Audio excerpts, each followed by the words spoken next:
하나님께서 죽은 자들과 생명책에 기록되지 못한 자들은 불못에 던지신 후에 새하늘과 새 땅이 하늘로부터 내려옵니다. 그것은 마치 찬란하고 너무나 아름다워서 마치 신부가 신랑을 위해서 단장한 것처럼 보입니다. 참 다행인 것은 요즘에 대한민국에 결혼과 출산이 다시 늘어나고 있다고 합니다. 5개월째인가 이렇게 출산이 늘어나고 있다고 합니다. 사실 결혼식에서 안 예쁜 신부 보신 적 있습니까? 거의 없습니다. 찾을 수가 거의 없습니다. 요즘은 화장술이 너무나 발달해서 거의 분장 정도로 만들어 주기 때문에 보통의 신부들은요 다 예쁩니다. 그리고 신부들은 결혼식 때 최고로 아름다운 모습을 보여주기 위해서 대부분 다이어트를 합니다. 피부 마사지를 받습니다. 그리고 운동도 합니다. 그래서 최고로 아름다운 모습으로 결혼식 사진을 찍습니다. 그것처럼 거룩한 성 예루살렘이 하늘에서부터 내려옵니다. 너무나 아름다운 모습입니다. 그리고 하나님의 장막이 사람들과 함께 있습니다. 하나님께서 그들과 함께 하십니다. 드디어 하나님께서 원하시던 감격적인 순간이 옵니다. 하나님은 사랑의 하나님이십니다. 그 사랑의 하나님은 사람들과 함께 하시기를 원하셨습니다. 우리는 성경 처음에서부터 그 의문이 하나 있습니다. 왜 하나님께서 선악과를 만드셨는가 하는 의문이 있었습니다. 그것은 창조주 하나님과 피조물인 인간 사이에 단 한 가지 구분하는 선입니다. 그런데 만약에 하나님께서 인간이 선악과를 먹고 죄를 짓고 하나님이 지으신 에덴 동산에서 쫓겨나서 죽을 것을 아셨다면 왜 굳이 선악과를 만드셨을까 하는 의문이 여전히 남습니다. 그런데 그 해답이 오늘 본문에서 볼 수 있습니다. 그것은 하나님께서 그것을 얼마든지 악을 선으로 바꾸실 수 있으시기 때문입니다. 에덴 동산이 더 좋은 곳일까요? 아니면 새하늘과 새 땅이 더 좋은 곳일까요? 그것은 새하늘과 새 땅이 더 좋은 곳입니다. 하나님은 만물을 새롭게 하실 수 있으셨습니다. 그리고 우리 인간의 죄악까지도 결과적으로 선으로 바꾸십니다. 여자의 후손인 예수 그리스도로 말미암아 우리의 죄를 사하셨습니다. 그리고 이제는 예수 그리스도를 마음의 주로 모시고 그 그리스도 때문에 세상에서 울기도 하고 애통하고 곡하고 아파했던 사람들을 위로해 주십니다. 그들의 눈물을 닦아 주십니다. 다시금 아픔이 있지 않습니다. 애통하는 것이나 곡하는 것이 다 지나갔습니다.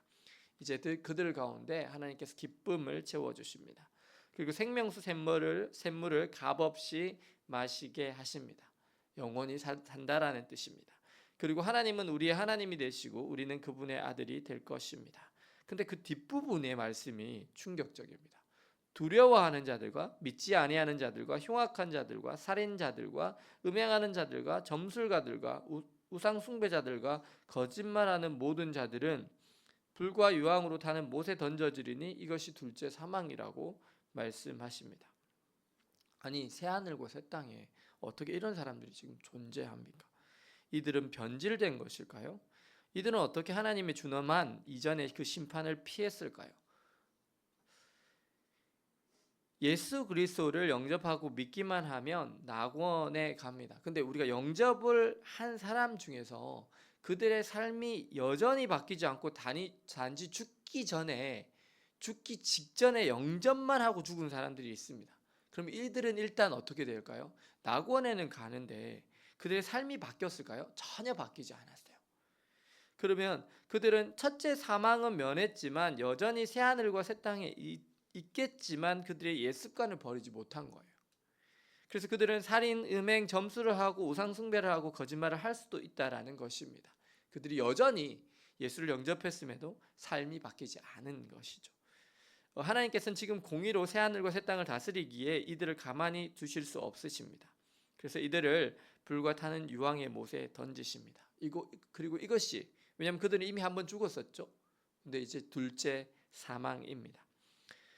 사실은 전통적으로는 천국과 지옥만 이야기합니다. 그런데 성경의 많은 구절을 볼 때 또 예수님께서 하신 말씀들을 볼 때 낙원과 음부라는 곳도 존재함을 알 수 있습니다. 그렇게 본다면 우리가 죽으면 우리의 영혼은 낙원에 가게 되고 그 낙원에서 살다가 일정 기간 정도, 천년 왕국의 기간 정도라고 보기도 합니다. 그 기간이 지나고 나서 부활체로 새하늘과 새 땅에 들어가지만 아직 그들의 삶이 죄악이 제거되지 않은 사람, 여전히 죄를 짓고 있고 죄의 종로로 타는 사람들은 둘째 사망으로 던져지는 정도로 이해할 수 있을 것 같습니다. 물론 우리는 하나님의 나라에 대해서도 명확하게 잘 알지 못하고 왜 낙원과 음부, 불목과 새하늘과 새 땅이 존재하는지도 잘 알지 못합니다. 하지만 분명한 것은 우리가 이 땅에서 예수 그리스도를 나의 구주로 내 마음에 모시고 그분을 힘써 닮아갈 때 우리는 낙원뿐만 아니라 새하늘과 새 땅에서도 누리게 된다는 사실입니다.